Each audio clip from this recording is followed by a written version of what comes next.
Is your leadership being choked?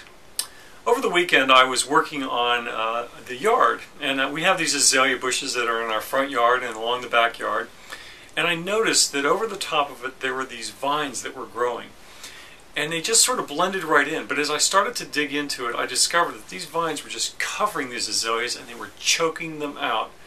Well, it would have been easy for me to just sort of rip the tops of these vines off and throw them in the recycling bin and put them out on the curb and let them be hauled away. But as I started to notice, I saw that these vines, they ran all the way down to the ground. They had runners, if you will. And so I started to trace down to where those runners were, and then I was stunned to find that they had runners that ran along the ground.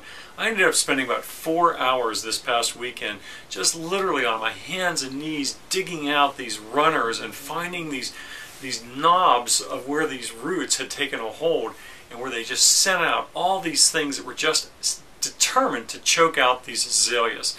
Well, I cleaned them all out, and it took a whole lot of work. But it began to get me thinking that this perhaps was a metaphor for us as leaders. You know, we run businesses, we run families, if you will. We have all sorts of areas and organizations that we're involved in where we lead.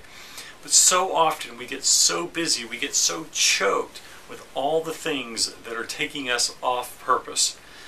And then what do we do with it?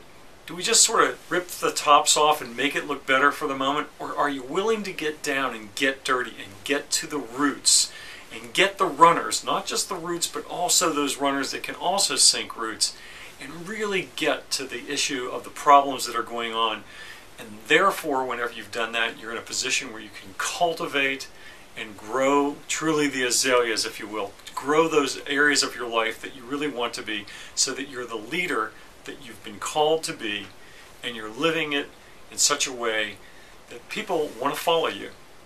Now that's being on purpose. So this is Kevin McCarthy with an On Purpose Business Minute for you, reminding you to be on purpose.